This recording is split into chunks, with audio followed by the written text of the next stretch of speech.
This is meeting number 68 of the Standing Committee on International Trade. Today's meeting is taking place in a hybrid format pursuant to House Order of June 23, 2022, and therefore members are attending in person in the room and remotely using the Zoom application. I'd like to make a few comments for the benefit of our witnesses and our members. Please wait until I recognize you by name before speaking, and when speaking, please speak slowly and clearly. For those participating by video conference, click on the microphone icon to activate your mic, and please mute yourself when you are not speaking.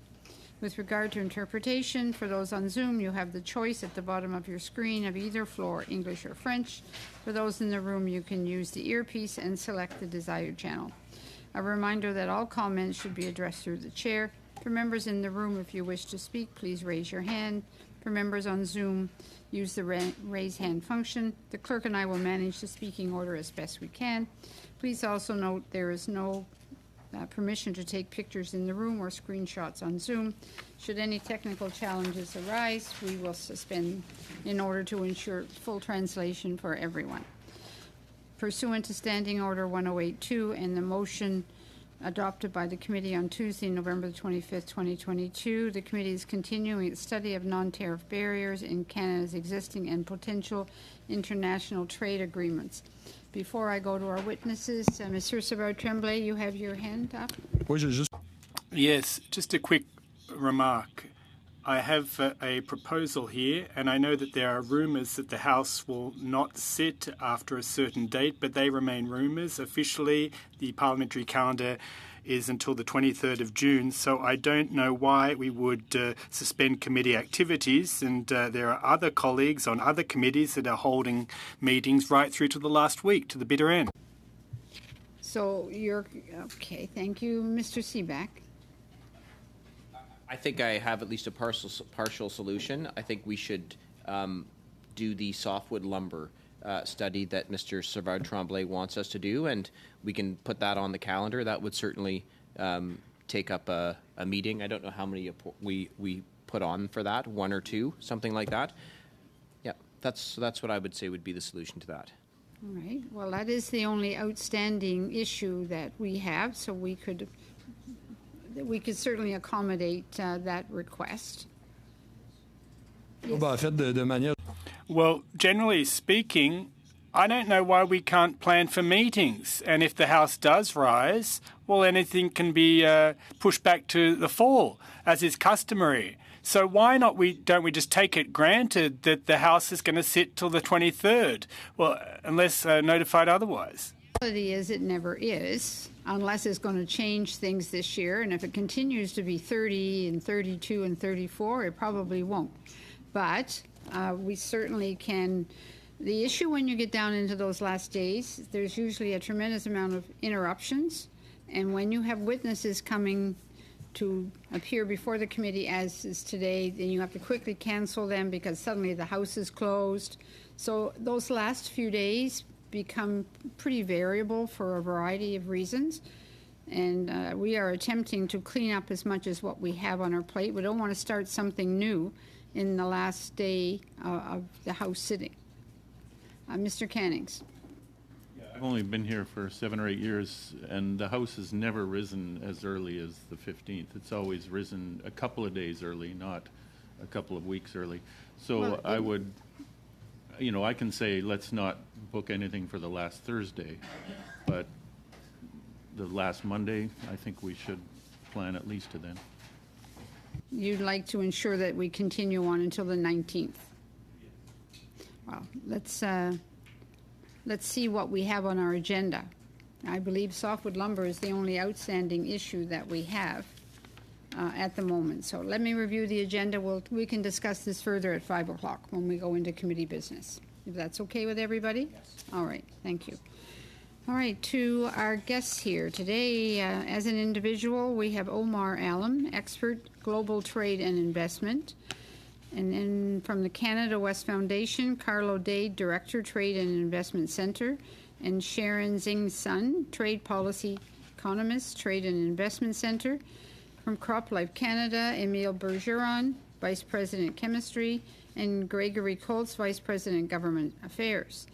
and Pamagnalan Aerospace Corporation, Roshi Gadala, my apologies for not pronouncing your name properly, Manager Business Development by video conference. Welcome to all of you. We appreciate you taking your time. We will start with opening remarks and then a round of questions.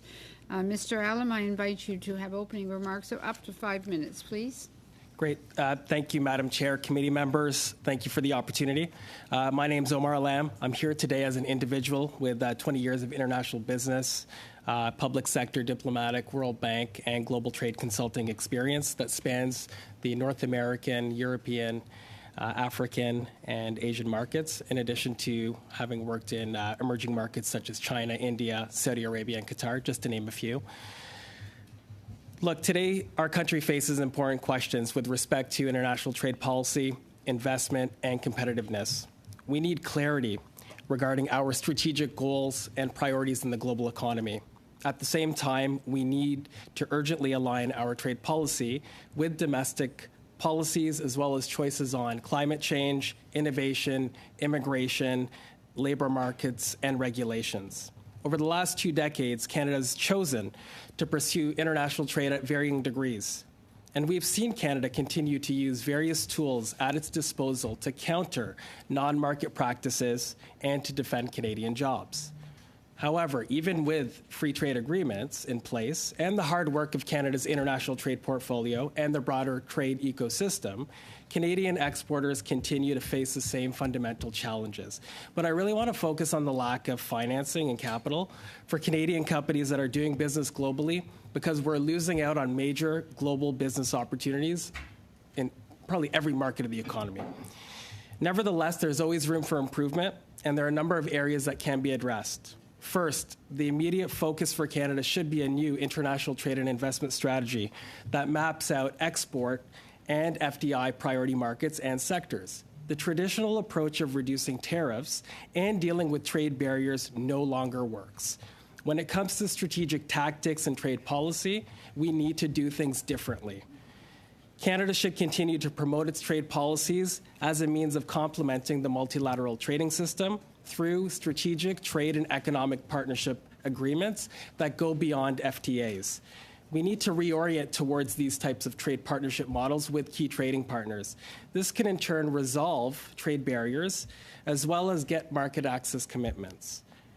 Moreover, countries like the UK, Japan, Singapore, Australia, the EU, they're all pursuing similar partnership arrangements. For example, the UK signed a state-level trade agreement with Oklahoma, and this is the 4th such agreement between the UK and an American state. Moving to concessions. When designing and negotiating these types of trade partnerships, we need to be smarter about concessions in return for greater access to markets of interest to Canadian companies. For example, countries may want access to Canada's natural resources, critical minerals, for example, renewables, LNG, etc. This gives Canada a greater incentive at the negotiating table and room to maneuver in terms of improving market access. Canada may also seek foreign investment from a given country to support economic diversification or commitments related to defense, security, or foreign policy. Canada can also ask for preferential market access in exchange for these types of concessions that trade partners are looking for. For example, Canada can ask for market access and the removal of non-tariff barrier measures from country X. We can fast-track approval of foreign takeovers or investments in critical infrastructure projects from a foreign company and strategic interests. Having said that, I would also propose concessions with some hooks, such as head office needs to be in Canada for an X amount of number of years in order to gain access to natural resources. There's also a lack of trade finance, which is a significant non-tariff barrier to trade. To date, the Canadian government offers a broad array of financing and tools to support Canadian businesses in their international business pursuits. Financing for these activities falls short of our competitor countries. Let's take the infrastructure sector as an example. The government's ability to assist companies to compete in infrastructure development or exports in the infrastructure sector in global markets is challenged by early stage financing. The key issue is government financial support to help de-risk Canadian investments in foreign markets. And this is what the U.S. is doing. In closing, regardless of political stripe, Canada cannot keep up with the rapidly evolving, changing trade landscape and the highly competitive geopolitical economies of tomorrow. We need to think creatively. We need to act now. We need to put significant resources behind it. And now, with significant action, Canadian companies will continue to fall behind competitors, and we will miss out on lost opportunities. The risk of inaction is too high. Thank you for your time, and I look forward to answering your questions. Thank you very much. On to Mr. Dade and Ms. Sun. Please, you have the floor for up to 5 minutes. Merci, Madame la Présidente. Thank you, Madam Chairperson, members of the committee. For 50 years, the Canada West Foundation has been the public policy research, dissemination, education, and advocacy organization for the 4 Western provinces. Our mission has and remains the creation of a strong West in a strong Canada.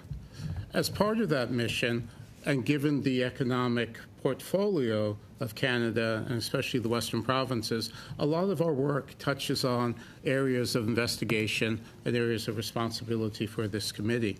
Today, I am going to draw lessons from one such work. We have undertaken a 2-volume study of the impact of non-tariff barriers with China and how to resolve those issues. You have my colleague Sharon Sun, our trade economist, did the quantitative work and the analysis along with me on the study, and she's here to answer in-depth questions on those 2 points.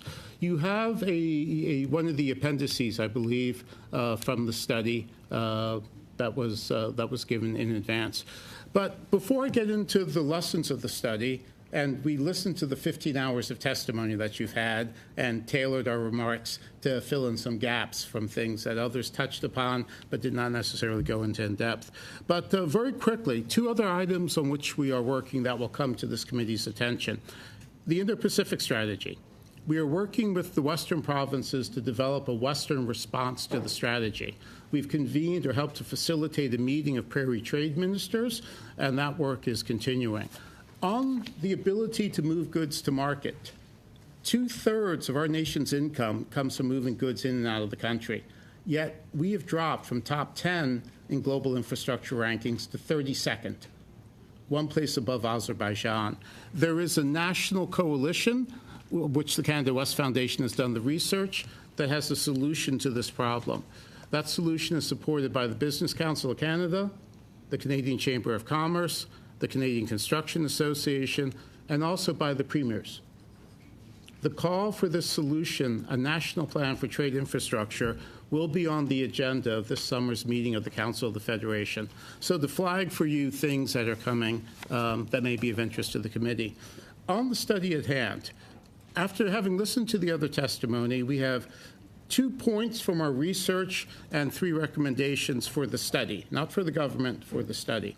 Point number 1, if you look at what the Americans have done with the U.S.-China Phase 1 agreement, there is something completely new, unprecedented, on the table in terms of what the Americans are using to resolve or eliminate, in a way we just haven't seen before, non-tariff barrier issues that they faced with China. The appendix we shared with you shows Canadian issues, the American equivalent, and what the Americans have done to completely eliminate the issue. I'm not going to go into depth in the opening remarks, but we're happy to talk about that during questions. The second point is that where Canada has had success in dealing with non-tariff barriers has not necessarily been through legal text and trade agreements. These are necessary, but not in and of themselves sufficient to managing non-tariff barrier issues. If you take our experience with the United States, as good as our negotiators are, as clairvoyant as they are not as creative as are the forces in the U.S. seeking to exploit rules to create non-tariff barriers. We maintain an active political presence in the U.S., not just the Prime Minister, not just each premier making 5 or 6 trips to the U.S., not MLAs spending summers with their counterparts in state legislatures at the U.S. Council of State Governments, but our good friend at Economic Development, Lethbridge, was just telling me about his trip to the Montana Economic Developers meeting, where they were looking at him saying, "What are you doing down here?" And his response was, "I'm doing my job, which is keeping an eye on you guys. Who's going to be an ally in the future? Who is going to cause problems for us?" So in the U.S., we've invested an inordinate amount of time, resources, and money on non-tariff barrier issue prevention and mitigation. The other approach we've taken is the development angle. In China, from 1983 to 2003, the Canadian International Development Agency invested $117,765,792 on agricultural development projects. Yes, this reduced poverty in China. Yes, this led to increased production in China. But it brought the Chinese officials to the prairies, to New Brunswick, where they met Canadians, where they learned our practice. They saw firsthand our phytosanitary measures. We trained cadres and generations of officials in China. When China wrote their fertilizer regulations, they didn't ask the Americans or the Europeans. They asked us to sit at the table to help them write their regulations. Ladies and gentlemen, if you want to prevent non-tariff barrier issues, you can't do much better than helping to write the regulations in the country or having officials in that country trained in Canada. But after 2003, we dropped that, and we've lost this capacity. I think it certainly would have helped during the canola issue if we had those ties. But with the Indo-Pacific strategy, and I'll conclude with my 3 recommendations. With the Indo-Pacific strategy, there is a proposal for the creation of an agricultural office. That office must focus on surviving market access, not gaining more market access, but surviving the access we have. We have market access in the U.S. with beef. We had it in China with canola. We need to invest the resources to make sure we can survive. That means bringing officials to Canada, playing the long game for non-tariff barrier issue resolution, not solving whack-a-mole each issue, but investing in the long-term capacity to pull the plug on the whack-a-mole machine, if I can use that analogy. The other issue is look at the experience of other countries. We did that with Australia and Brazil. And finally, think about the U.S. example. It may not apply to us, but that doesn't mean we can't consider it, think what in there we can use, and how it's changed the game. Thank you very much, Mr. Dade. Ms. Bergeron and Mr. Colts, the floor is yours for up to 5 minutes, please.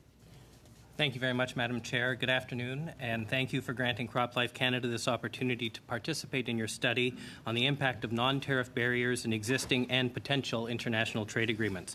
My name is Greg Coles, and I am Vice President, Government Affairs at CropLife Canada. Joining me today is my colleague, Émilie Bergeron, Vice President, Chemistry. CropLife Canada is a national trade association that represents the manufacturers, developers, and distributors of pesticides and plant breeding innovations. Our organization's primary focus is on providing tools to help farmers be more productive and more sustainable. As you may be aware, Canada is the 5th largest agricultural exporter globally. We produce some of the highest quality and most sought-after products in the world. Global food insecurity continues to be an enormous challenge, and we believe Canada is and can be part of that solution. The world needs the food and feed Canadian farmers produce. In turn, Canadian growers need predictable, transparent, and science-based trade rules to get our products to market. Unfortunately, despite the multiple free trade agreements that Canada belongs to, non-tariff barriers continue to impact Canadian producers. Whether it's the lack of predictability and timeliness for the approval of biotechnology crops in export markets, or the adoption of non-scientifically driven policies on pesticides, many of these challenges have already been brought to the attention of this committee by our colleagues from other agricultural groups. Nous partagions le point de vue selon le We share the view that all future free trade agreements Canada signs onto must include language on agriculture biotechnology, as the CPTPP and CUSMA do, and incorporate text to address trade issues related to differences in pesticide regulations. Today, we'd like to raise and discuss a new non-tariff barrier that could set a dangerous precedent and undermine the entire global agricultural trading system. I'll now call on Emily to explain this issue in greater detail.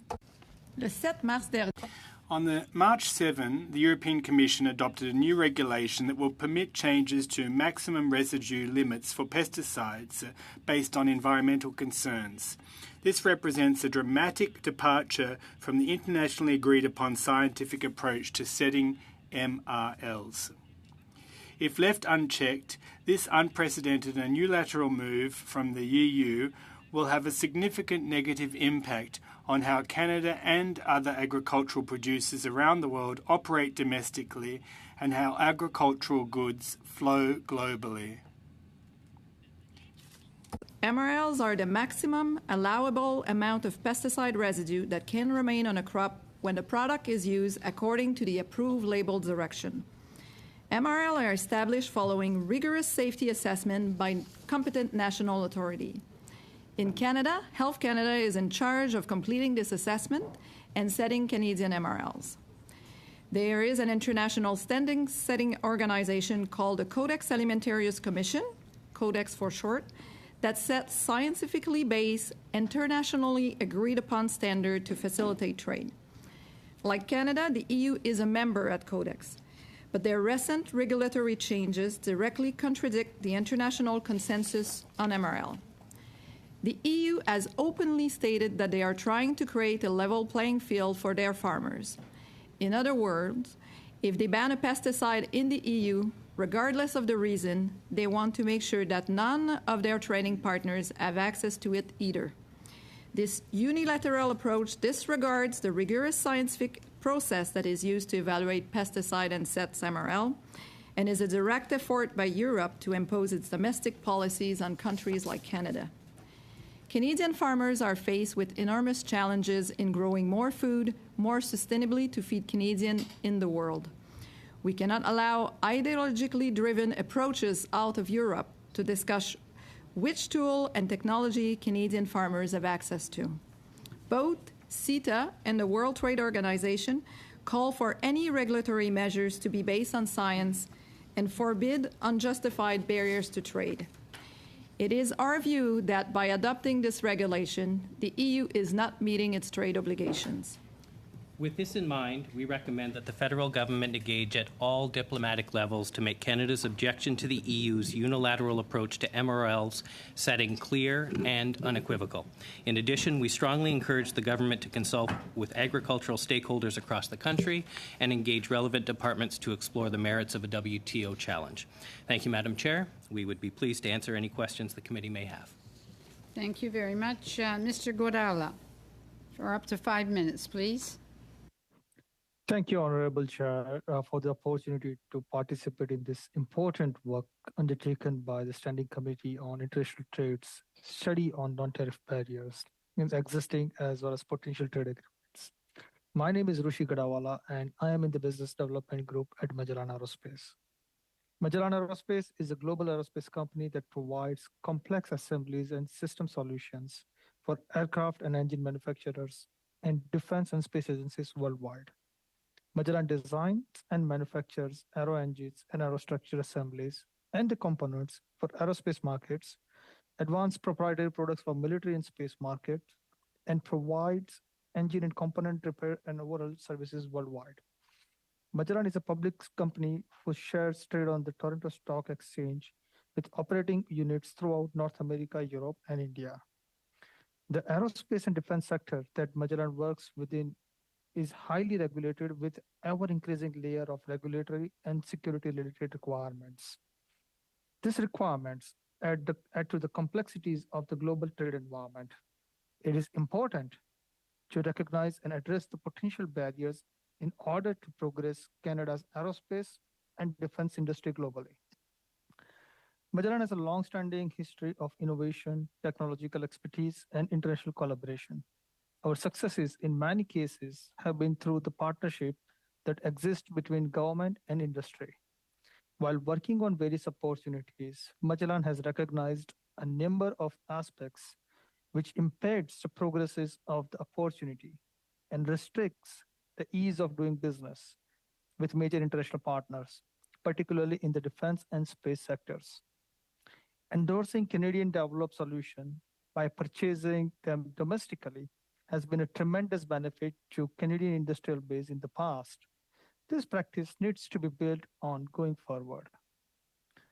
The clause in the Canada-European Union Comprehensive Economic and Trade Agreement, CETA, that permitted European companies to access to procurement opportunities within Canada did not provide equal opportunities between Canada and Europe. Removing this access since last September 2022, this is a positive step towards leveling the playing field through market access. The European market can be accessed through direct mission collaboration with the European counterparts now. Similarly, the bilateral trade agreement between Canada and the USA, the Defense Production Sharing Agreement, has not been as effective in recent years as it had been in the past. The agreement exists to allow Canadian companies to participate in the production requirement related to defense for the US government opportunities. The Canadian space and defense industrial base has the capability and the capacity to support strategical bilateral programs at a time when there are significant geopolitical requirements. Government procurement practices represent another area of an opportunity. Government contracting can play a significant role in advancing the sector's technology and provide opportunities to showcase our capabilities. By developing policy that makes Canada's participation in multinational such as Joint Strike Fighter or bilateral such as Continental Defense or NORAD modernization programs, the Canadian industrial base will be engaged in the progressive solutions as part of collaborative approach with the United States industrial base. As a Canadian aerospace industry, Magellan does work on various control good programs. What we have observed as a barrier is the registration of a new subcontractor. The timeframe associated with the approval process is extensive. This can lead to missed opportunities and even potential loss of revenues. In my conclusion, Madam Chair, addressing non-tariff barriers is vital for continued success and growth of our company in a global environment. By addressing the concerns, we can improve the potential of our operations internationally. We look forward to supporting the Canadian government growing global trading environment that fosters collaboration, innovation, and a prosperous future of a Canadian aerospace industry. Thank you very much. Thank you very much, sir. We'll now open up the floor for questions to the members. Mr. Seaback for 6 minutes, please. Thank you very much, Madam Chair. Thanks for everyone coming. Very interested to read your reports that you have mentioned. So I've got some reading to do when Parliament rises. I want to talk about what we just heard from CropLife, but we've also heard from others who come. These are MRLs, but we also heard a lot about sanitary and phytosanitary issues that seem to bedevil our agricultural industry within existing free trade agreements. Does anyone here have a potential solution to this? For example, I learned that in CPTPP, certain sanitary and phytosanitary measures are not subject to the dispute resolution process within CPTPP. So you end up trying to have a side negotiation within an FTA to resolve an issue that the other side clearly doesn't want to resolve. So I guess, would you think that sanitary and phytosanitary matters should always be subject to a robust dispute resolution? Or if not, is there another way to do it? I'd start with you, Mr. Dade, then Mr. Alam, and then if CropLife wants to jump in as well. So very quickly, under the U.S.-China Phase 1 agreement, the Americans dictated what China has to do with the maximum limits on beef and other items. I don't know that we can, and they forced them to take the Codex standard, and they gave them 1 month to implement it and another month for it to be in effect. And it applies to all things approved by USDA for export. I don't know that we can get that, but certainly it's on the table that the Americans have managed to do it. This is a political issue, though. It's not a science issue as much as we'd like to think it's a science issue. So you're going to have the dispute resolution to give countries the ability to have these arguments. You can't dictate, unless you're the Americans. You don't have the ability to simply dictate that. So I caution about expectations. Look, I'm surprised the Europeans haven't said to us, we'll take your MRLs if you clean up your act on supply management. Right. But do you think, I mean, sanitary, phytosanitary things and things like MRLs, should they be subject to dispute resolution conditions within existing FTAs or any new FTA? I think politically they have to be. You need that safety valve. I think as elected members of parliament, you can realize the politics around this, and having the dispute settlement mechanism as a way to shift the spotlight from you to a third party may be useful, may be necessary. I was shocked to find out that some sanitary and phytosanitary conditions are not subject to the dispute resolution mechanism within CPTPP. It's shocking for an agricultural exporting country that wasn't done. Mr. Alam? Yeah, on that point, just to highlight, I am not a trade policy negotiator, but in my experience, I would say there are a few areas. One is, if you're to look at a comprehensive trade and economic partnership arrangement, I think it really depends on the type of partnership and the governance model and the mechanism. So one step outside, I think, yes, politically, you do need to have dispute resolution mechanism in place. However, you can leverage other types of partnership models to have discussions to avoid these types of irritants, right, at a very technical and scientific level. So you're bringing evidence-based science and technical conversations to the mix, but you're also relying on the multilateral system to ensure that you're and what I've seen in my experience is that you have a lot of notifications to the WTO, and then there's preventative measures on the margins to avoid SPS and TBT types of issues. But I believe that these types of conversations and, let's say, resolution, or at least pathway to resolutions, can be applied through different types of economic partnership arrangements beyond having FTAs, as Mr. Day had mentioned, as a safety valve. So they should be applied. Yeah, we agree. Dispute resolution mechanisms need to be in place in all FTAs, and all provision, SPS or TBTs, needs to fall under these dispute mechanism. We also think that it's important to have provision on issues that we know could potentially become non-tariff barrier. For example, MRLs in the case that we just discussed. We have good example of that in the CUSMA and CPTPP, where the Government of Canada was the one pushing for negotiating new provisions, new texts, new obligation for countries for these issues that could potentially be a barrier to trade. So we will be, I think it is very important that these new provision and these new texts, stronger texts, be included, and that they be part of the dispute settlement mechanism. I think I have about 40 seconds left. Yes. So yes, go ahead. Yeah.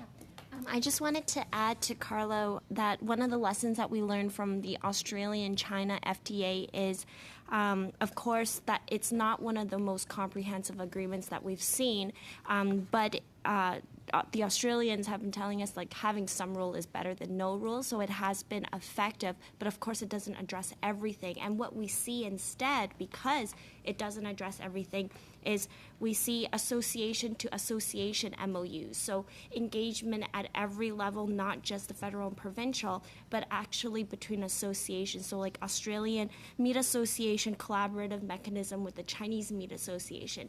And what we see is that when you have this kind of decentralization integration, that when there is a political dispute at the political level, a political ban at the federal level, you see that it becomes a little bit more difficult to kind of actually impact some of these industries that are so integrated with the Chinese market.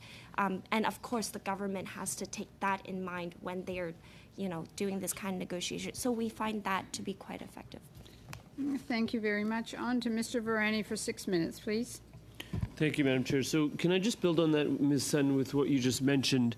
over here. With respect to, so the Indo-Pacific strategy has, and was mentioned in some of the opening statements, the notion of an office in situ, like on location in the Asian hemisphere, where some of these irritants hopefully could be resolved. So tell me, just building on the point you just made, tell me about how you take this association to association relationship and how you make it real and come alive in terms of utilizing that office on location, like if it's in Singapore, if it's in Japan, et cetera. So are you advocating for having various entities in various Canadian food providing industries on site with personnel at that office? Like, how would you see it rolling out? I think so. The location in Asia will be critical, especially in terms of traveling to all of these, because under the Indo-Pacific strategy, we are covering 40 markets. Of course, we're not going to be trading with all the 40 markets listed, like we're never going to trade with North Korea, but it'll be very important to be in Asia so that you can access. But I think one of the things that Canada West is advocating for is actually having a location in prairies. I can let Carlo elaborate that, but I think that will be very important because then we can invite, our partners, our trade partners, to come here to actually examine our facilities, to make the connection with the local associations to make that happen. So it's a bit two-way. And Mr. Dade, you mentioned this at the two-way. outset because you talked about prior to 2003, Chinese entities being in Canada learning about what we're doing on fertilizer, and then that helped inform their drafting of their own regulations. Correct. That's the long game in terms of building the real capacity to fundamentally and structurally impact. The export association, producer associations, the idea for the office came from Pulse Canada, Manitoba Pork, so they're already integrated into this in terms of the creation. And they're participating in discussions with Ag and Ag Foods on how to build out the office. So their role, I think, will come from the ongoing development of the office and their work with Ag and Ag Foods and with the prairies and the provincial governments in terms of how they, too, who have presence on the ground, will be integrated. There's a heck of a lot of herding of cats that has to be done as we get this office up and off the ground. But tell me, can I shift to Ms. Bergeron, Mr. Cole? So I think it was in your opening comments you talked about the MRLs, right? Now I want to give you guys a bit of a sort of a step back sort of question, which is that we hear a lot about non-tariff trade barriers. We hear a lot about SPS, phytosanitary standards. But tell me about a differentiation, if you see any, with respect to our trade partners in Europe, because you cited Europe in this context, versus our trade partners in Asia that are also under development. Because you commented to Mr. Seeback's question about the need for dispute resolution mechanisms to be entrenched in agreements. I'm sure you're well aware that we're working on agreement with India, we're working on agreement with Indonesia, we're working on agreement with ASEAN. Are the types of NTBs that we see, including the the SPS that we see, does it differ qualitatively in Asia versus what we see in Europe? And if so, how do you adjust the mechanisms that are needed, if at all? Or is the mechanism the same that you would apply to the Netherlands that you would apply to Indonesia? It's a big question, but take a stab. So I would say that the NTBs that exist in Europe, especially on MRLs, could exist elsewhere. I would say that European is the prominent country. They usually start, and after that, what they do there could be adopted by other countries where they could use MRLs or approval of biotechs as a way of keeping trade outside of their borders. This is why we're promoting as CropLife Canada strong text on biotechnology, as it is the case in CPTPP and CUSMA, even working to expand that text, being more creative to try to address the issues that are not here today but could happen in the future with the new technologies and innovation coming in. And new text could be also developed to address issues like the MRL one. And when we're talking about countries like Indonesia or India, I'm not saying that we have issues right now, but we've seen in the past these countries adopting measures that were not based on science. And we believe it's a role for Canada, it's an obligation for Canada to defend in those agreements by reinforcing text and having obligations that make sure that every single measures that they adopt is based on science and does not become unjustified barriers to trade. How much time? So I think, Mr. Date, I think it was you that mentioned you had sort of 2 and then 3 points, but one of the points towards the end was exploring a WTO challenge. So I'll confess to you, we just came back from a trip in Washington. One of the issues we were dealing with was American non-participation in the WTO appellate mechanism. So given that lay of the land, do you want to elaborate on this WTO challenge sort of speculation about how do we deal with that? Obviously, there's the Ottawa working group and there's review of the WTO, but it seems like we're at a bit of a stalemate with respect to that appellate mechanism. Correct. 2 issues. The WTO process continues to work. You've had cases brought to the WTO where the parties have agreed with the initial decision and haven't advanced it to the appeal stage. So I think it was Turkey and, God, I can't remember whom. Do you remember? So there have been cases where it's continued to work simply because countries have chosen just to take the initial ruling. But the larger issue is, as with MRLs, there are fundamental differences here. The Europeans have a different approach to how to regulate food. It is not science to prove that there should be no harm, but you actually have to prove no harm. So they take a different approach. With the WTO, the Americans take a different approach to the WTO than do we, the Europeans and the Japanese. The Americans believe that they only agreed to what was signed in the agreement, nothing else. We believe in a living WTO where you can have interpretation of rules, it can continue to grow. That's a fundamental disagreement that we're just not going to be able to square. Thank you very much. Monsieur Savard-Tremblay for 6 minutes.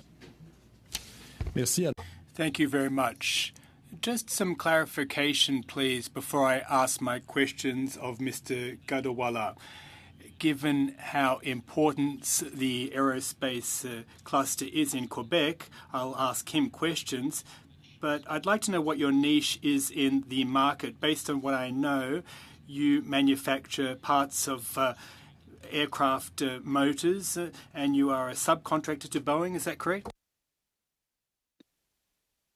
All I can say, sir, thank you so much for your question. What I can say is Magellan is a global corporation which is not just only focusing on one particular segment of the business, but also working on various segments like aero engines, aerostructures, space business, defense markets, engineering component, as well as repair and overhaul services as well to various customers. So in order to answer your question, if I can say that we are not limited to only one particular service or one particular segment of aerospace industry.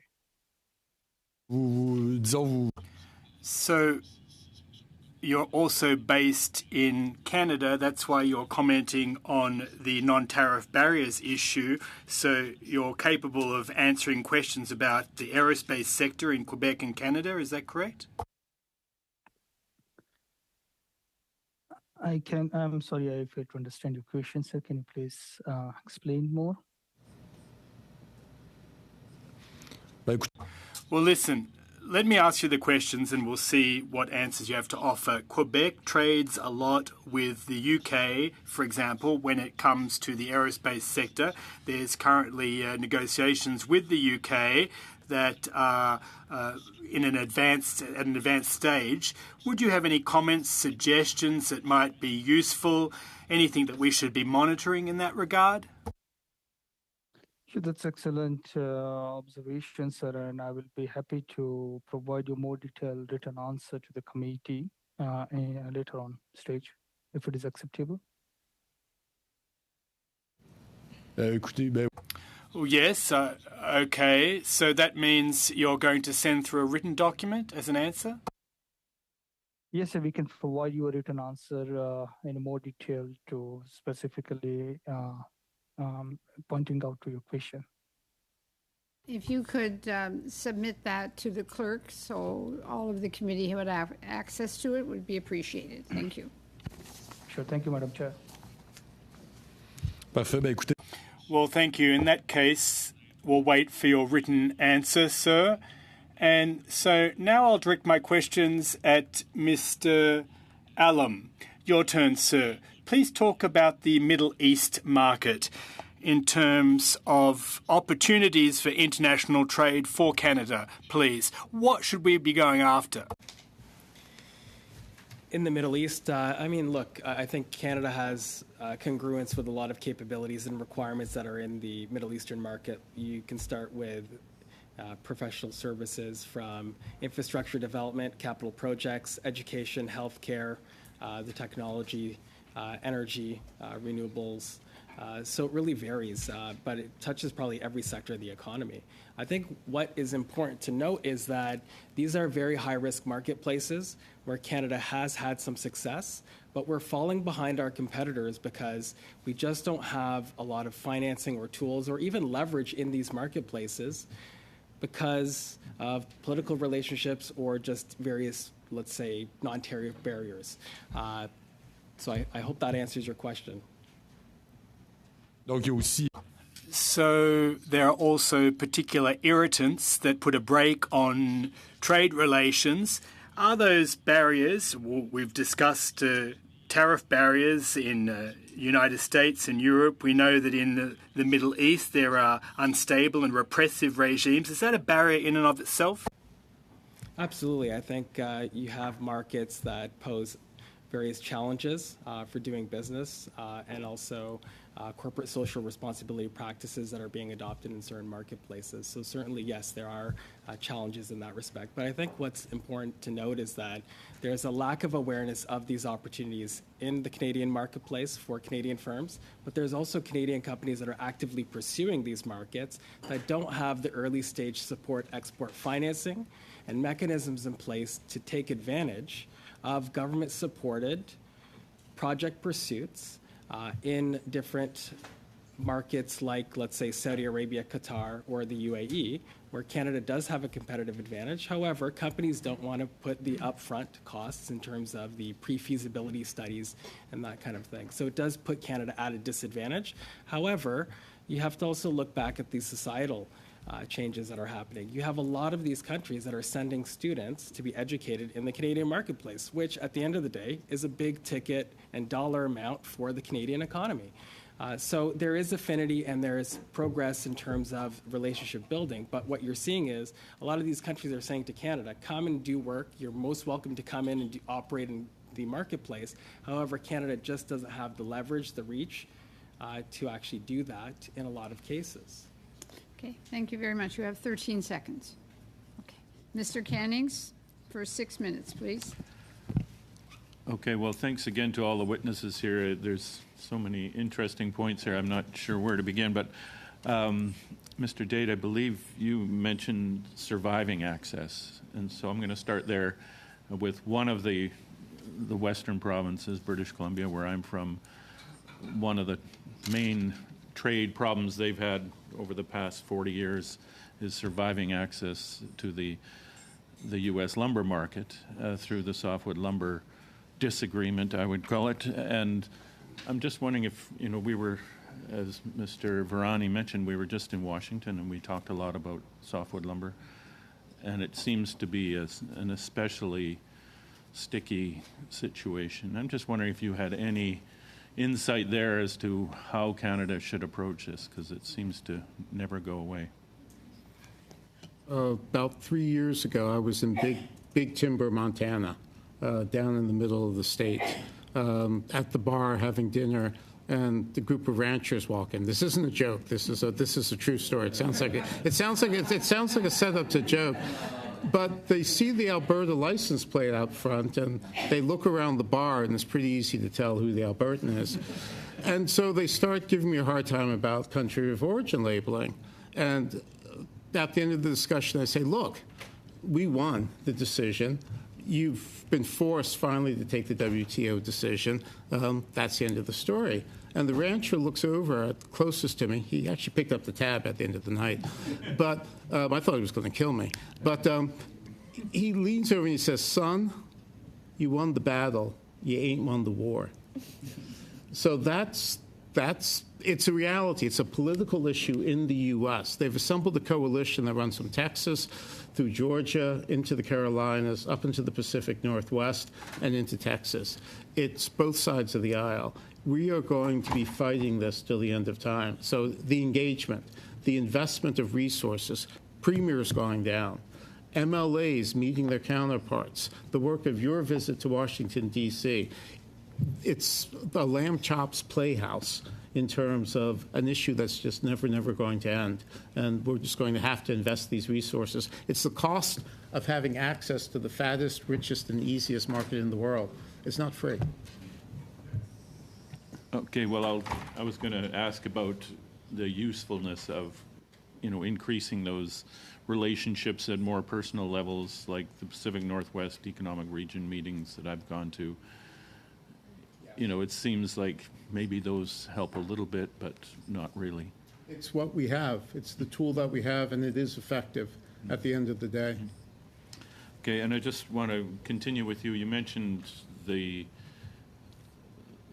what Australia and Brazil have achieved, and Ms. Sun mentioned something about the Australian side of things. But if you could just expand on that and say what other lessons can we learn from those two countries in relationships with China? Yes, sure, sounds good. I think it also goes back to the other ministers on, do countries share similar SPS problems? I was just telling Emily before we started that I was looking at the WTO database, and the country that has the most SPS and TBT measures in place in the world is U.S. They have more than around 554 measures in place, and this is compared to China, which is 66. Canada has 60. India is 92. So, what my point there is, the U.S. has the most measures, and we have in the past and even still today experienced, NTB issues with the U.S.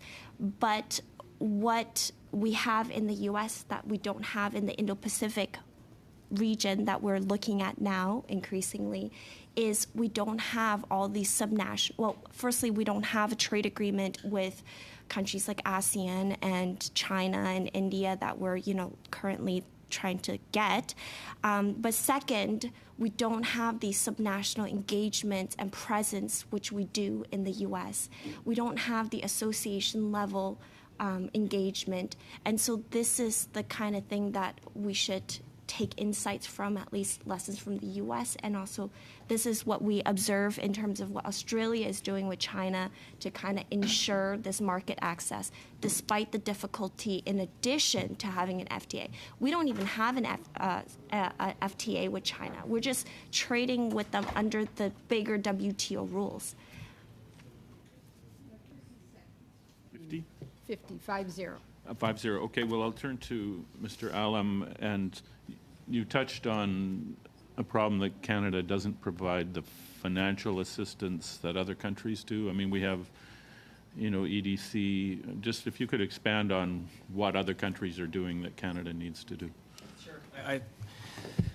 I think EDC is a great tool that we need to continue to leverage, especially when it comes to buyer financing models. But I think what fundamentally we're seeing in the marketplace, global marketplace, from a Canadian commercial perspective, is that early stage export financing is a major problem. So let's say you're going to look at the Qatari market. You want to invest in a project in the infrastructure space. It could yield a multi-million-dollar contract for the Canadian firm, creating a lot of Canadian jobs at the end of the day. So you're transferring not only the skills, the technology, and the know-how to, let's say, build and operate or even just build a school in the Qatari marketplace. The feasibility study. Who's going to take on that risk? EDC is not going to touch it. You go to your bank, and they're not going to touch it either. So what we need is a mechanism such as what the U.S. has in place. The U.S. Trade and Development Association has a mechanism such as that provides a company to be able to access this type of financing in place. there are other examples that I can certainly send you a response in terms of, there's a shopping list. I mean, the Koreans are doing it, European markets, the Germans. There's all access to these types of financing, and I think what Canada needs to do is seriously look at a mechanism that would allow Canadian companies to, let's say even just have a foothold in the marketplace. Thank you very much. On to Mr. Baldinelli for 5 minutes, please. Thank you, Madam Chair, and thank you to the witnesses for being with us this afternoon. Quite interesting conversation and presentations. I'm just going to follow up with Mr. Dade, if I could, and your conversations about, during your presentation, you talked about 3 points, and the second kind of point was about maintaining that kind of presence in those markets, such as the United States. And you're saying you can't just simply rely on winning arguments and winning on the agreements. You use the example of what happened in Montana, for example. Now, you also mentioned about the U.S.-China agreement. You said come back to us to ask for more detail on that. Is there something in particular or specific that we can learn from certain aspects of that agreement that we can use moving forward? Sure. That's the focus of the 2-volume study, which I'm sure you'll be using to go to sleep at night in the near future. But here's one example. We've had an issue with China on beef age restrictions on beef exports, unpredictability over BSE issues, and the MRL issues. What the Americans have in their agreement is the following. Within 1 month of the date of entry into force of this agreement, China shall permit the importation into China of those beef products, except in Appendix A, of those beef products inspected by the USDA's Food Safety and Inspection Service in a Food Inspection Service approved facility. Within 1 month of date of entry into force of this agreement, China shall adopt maximum residue limits for zeranol, trenbolone, et cetera, which meet Codex standards. So the Americans have essentially taken some of the issues we faced and they've dictated terms for China. There is no dispute resolution mechanism in this agreement. China either complies and the U.S. either complies or the agreement ends. So China has lived up to this part of its trade agreement with the U.S. I am not talking about purchase agreements. Wipe purchase agreements from your mind. This is the long game the Americans were playing with the U.S.-China Phase 1 agreement. And this gives them a structural advantage in the terms of trade that leads Chinese importers to prefer Americans because of the certainty. The Americans dictate the terms. There is no argument. There's no negotiation. China accepts and adapts. And there are a host of issues that we face, from MRLs to BSE to pork, where the Americans, dairy, infant formula, rice, where the Americans have put these terms in the agreement. Interesting, and you talk about certainty, and I think everyone has spoken about that notion of certainty. And Mr. Alam, you had spoken to that as well, and you talked about need for clarity and goals and priorities. That should be part of our trade policies moving forward. And you talked about doing things differently.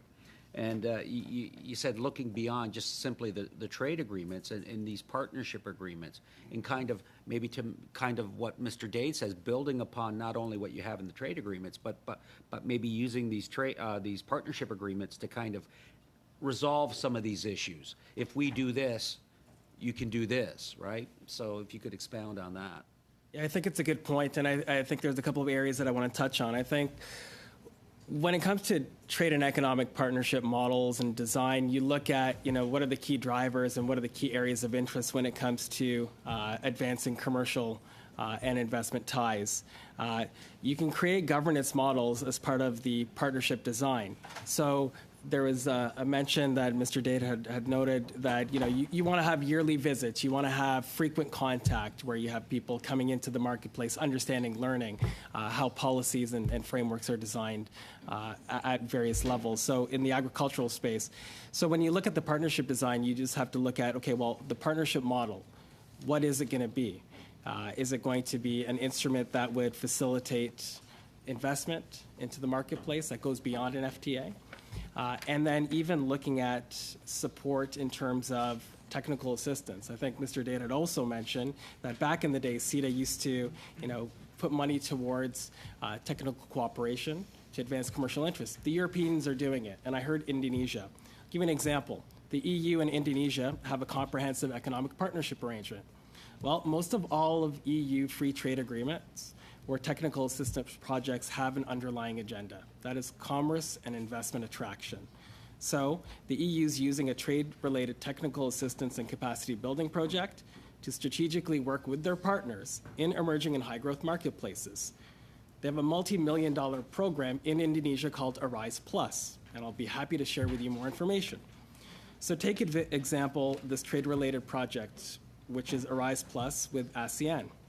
There is a component of that which is trade facilitation, as well as the trade investment policy.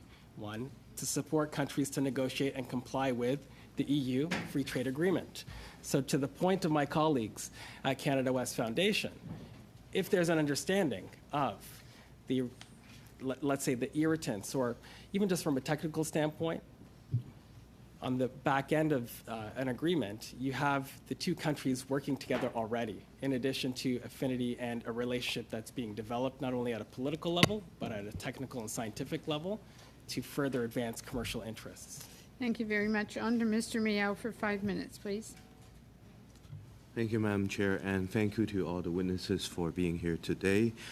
Through the Chair, I would like to ask my first question to Mr. Gadawala. How does Magellan Aerospace assess and address regulatory compliance requirement when exporting products and services internationally? So thank you so much, Mr. Miao. So this is something I'm not an expert on that particular domain, but definitely we can consult internally, and I can provide a written response on that front if it is acceptable. I can provide a response to the Honorable Committee. Okay, and if that's the case, I'll also include another question which you can provide to our committee, which is with the specific trade agreement or arrangement have best which specific trade agreements or arrangement have been best facilitated Magellan Aerospace ability to overcome any NTB in the international market as well. So please, sure. If you can share that with the committee when you have the answers. Sure, please. Thank you. In that case, I'd like to ask my next question to Corp Life, Mr. Colts. One of the goals of Corp Life Canada is creating a positive domestic regulatory environment. Can you share with the committee on how NTB plays into this goal? Sure. I think I'll ask my colleague Emily to provide that response. Thank you. Yes, thank you. Yes, our main goal is to ensure that we create this environment science-based, predictable in Canada and abroad. What we believe is we in Canada bring technologies and innovation that growers are using, and we want to make sure that these growers have access to international markets. As you've heard before from the Canola Council, Pulse Canada, Cereals Canada, they all use our technologies and they need to export. So the work that we're doing domestically in creating that science-based, predictable environment, we want to bring it outside to make sure that access to Canadian agricultural products is not blocked in the importing market because of measures that are not based on science, like the one that we've discussed today, which is the MRL in the EU. And what are the potential future trends or developments in the realm of NTB for CropLife Canada and related industries? We're seeing a lot of NTBs growing now for pesticide. Pesticide approval systems differ from one country to another. We see pesticides that have been approved here in Canada, safe by Health Canada. We're setting very high science-based standards, are not approved in other countries sometimes, that are making it technically challenging for growers using our products safely here in Canada to export. So we see a broad range of new measures on pesticide. We also see continued challenges on approval of biotechnology crops in exporting market. China, European could take up to 10, 12 years before to approve safe and effective technologies that are approved here in Canada, preventing growers from Canada to access and use these safe technology. So we see these barriers, if it's not growing, sometimes expanding to other markets outside of the major one. I would also suggest that the science, for instance, that's being assessed by the Europeans is the same science that we're seeing assessed here. The distinction is the decision-making process, the politicization of that process is also hampering our efforts. So it's not that the facts and the data is necessarily significantly different, it's the way it's being applied or not, depending on the jurisdiction. Thank you. And is there anything that hasn't been discussed today in the context of NTB that you or anyone on the floor would like to share with the committee? Mr. Coates?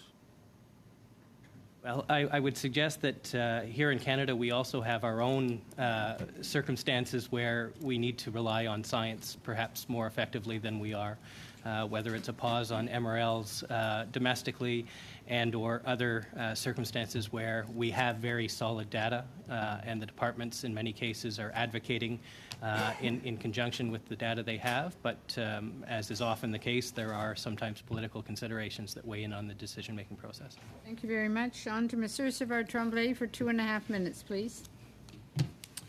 Oui, bien sûr. Thank you very much.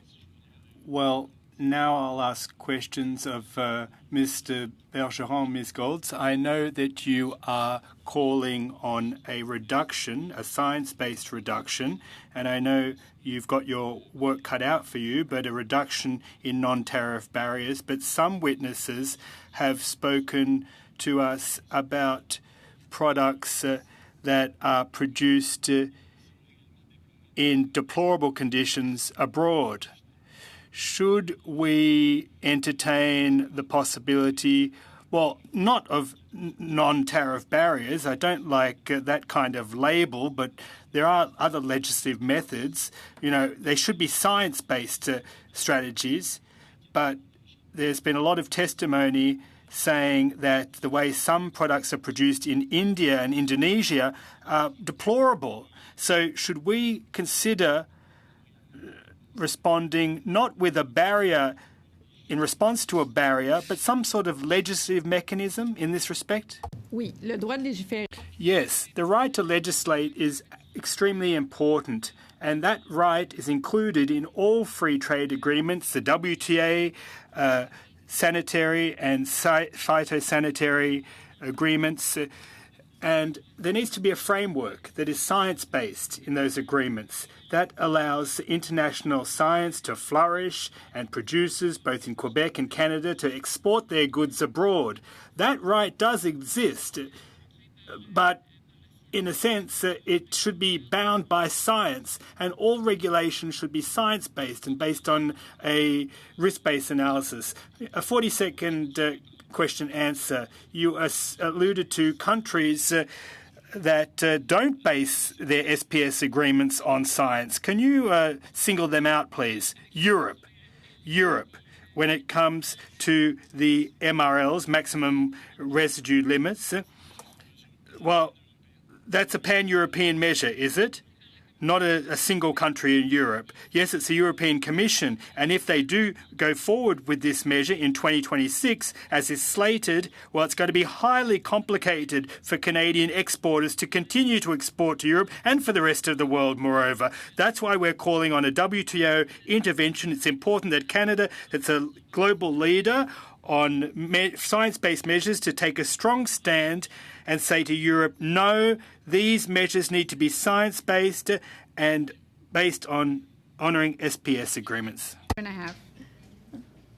Well, thank you. And I'm going to turn to Mr. Allam again. You were talking about partnerships outside or in conjunction, I guess, with FTAs and how important that is. And I'd just like to give you some more time to talk about that. And also, you mentioned, and I think it was as an example of one of these, the UK and Oklahoma. I mean, it would seem to suggest that it would make a lot of sense for Canada to have partnerships with individual states, considering how important the United States is to our trade. I believe that the UK is progressing in this respect, and Canada could follow suit with various states at a bilateral level in that respect to advance respective interests. Our provinces also have, interests internationally, and they do pursue agreements as well as different types of partnership arrangements, in addition to having boots on the ground, which complement federal boots on the ground in different international markets. When it comes to the economic partnership arrangements, I think what we're classically seeing is that free trade agreements are in vogue, right? And there's less attention on these economic arrangements or trade models. I think what you need to look at is what are the political, social, and commercial objectives, and looking at then breaking down the type of partnership. Is it going to be an investment relationship, trade, or a strategic cooperation based off of different sectors of the economy? And then you kind of break that up. And then from there, you look at the agreement type.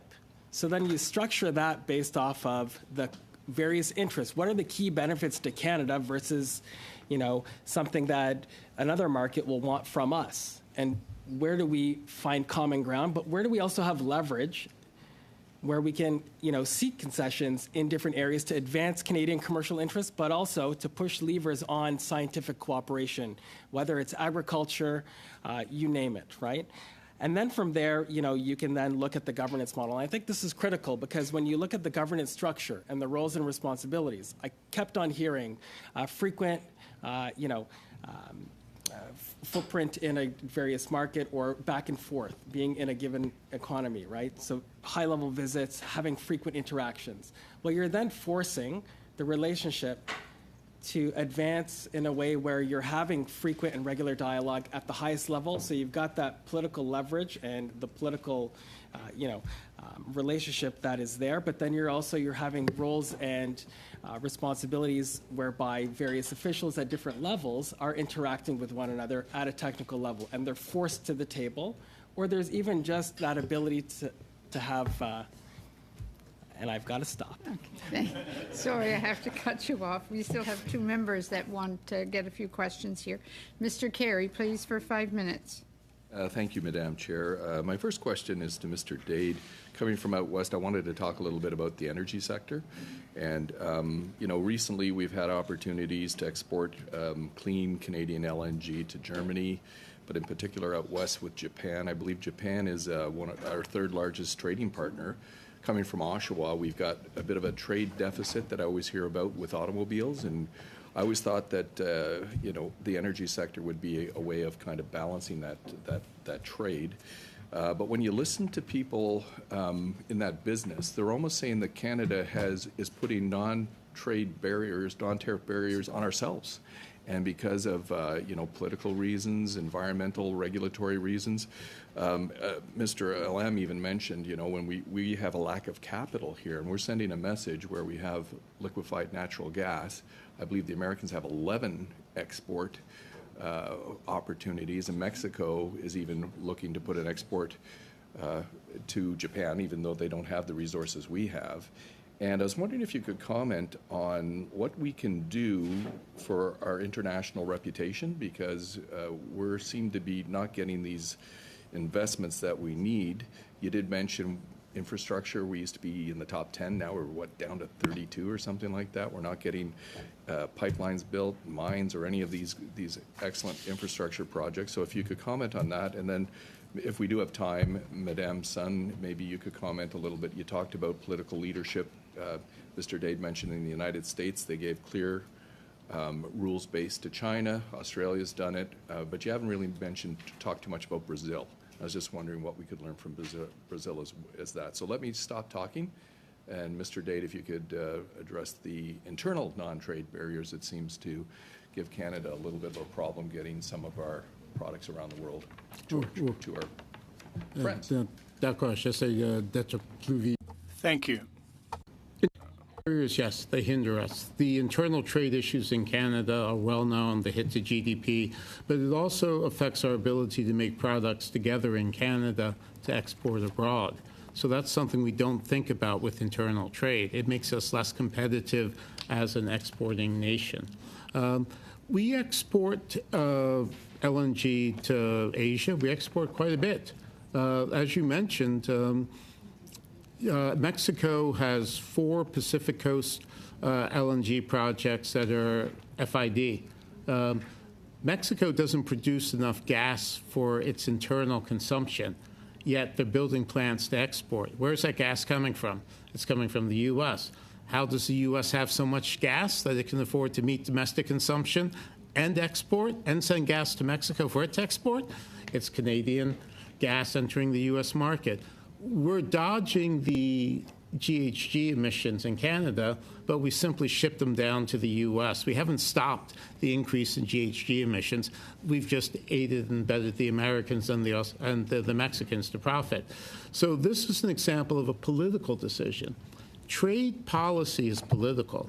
The decisions about with whom to trade is made by the private sector.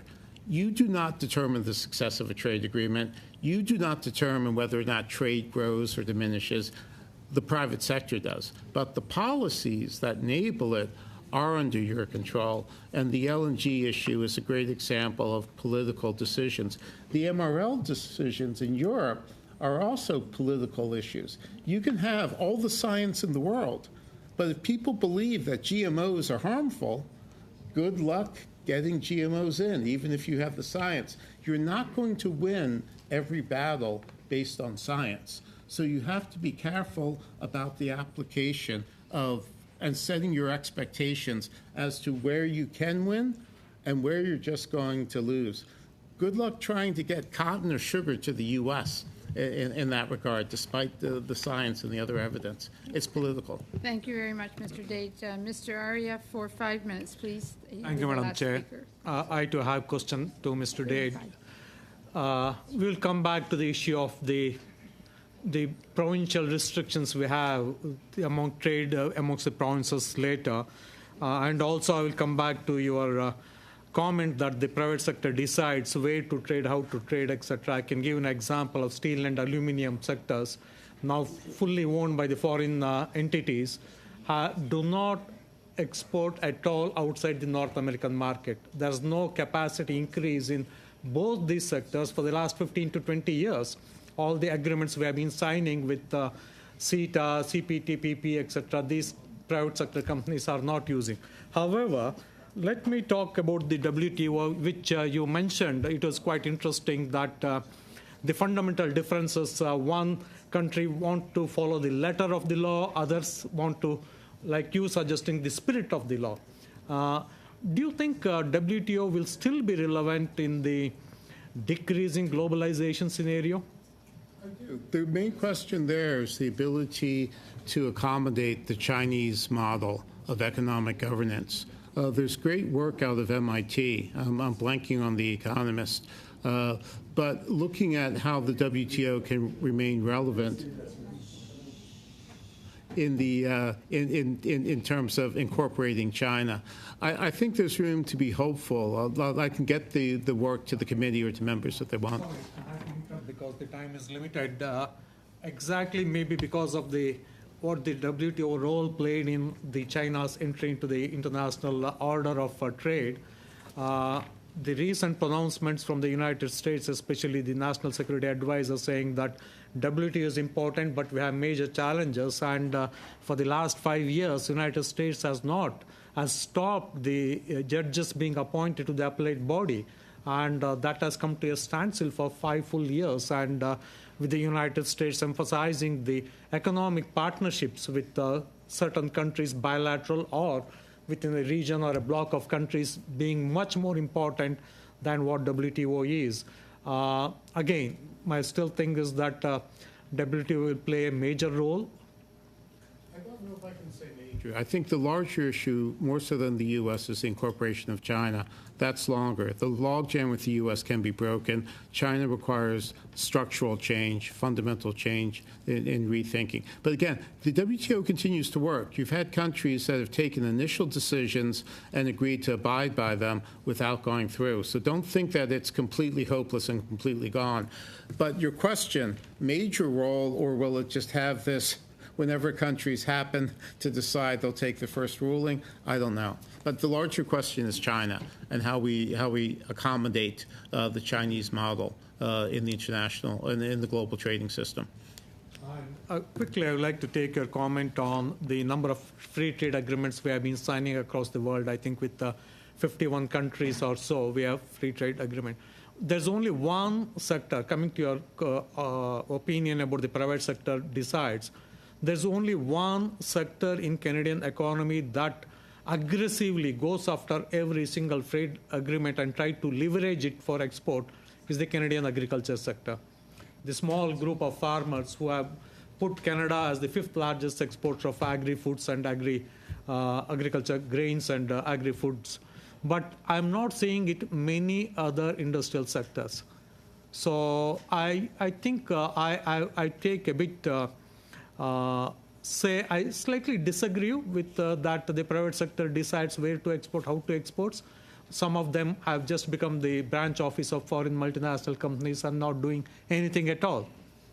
Well, they made the decision to go to the U.S. market and not to go to other markets despite our signing trade agreements. So I would say that is exercise of choice. But also the oil and gas industry, the mining industry, these are global players. Agricultural equipment manufacturers are global leaders. The Prairies has some global beating companies in making headers and seeders and other things that just simply flies under the radar. So I would argue that depending on the sector and the complementarity with the markets, we've actually done well. But the private sector has exercised choice. You've got this big, fat, easy U.S. market, or you could go to Honduras, where we just signed a trade agreement and work 5 times as hard for half the money and triple the risk. I would argue it's the private sector exercising choice and going to the U.S. And Thank you very much. 20 seconds. Okay. No, I have to say that I agree with you on the mining industries. The way Canadian mining industry have gone outside the comfort zone of North America for decades together and developed the mining industry worldwide is really exemplary. Thank you very much, Mr. Arya. Thank you very much to the witnesses. We appreciated the very valuable information that you've given us in our study. We will excuse the witnesses. We will go in camera for a bit of committee business at this time. If the witnesses could exit the room, please. Thank you.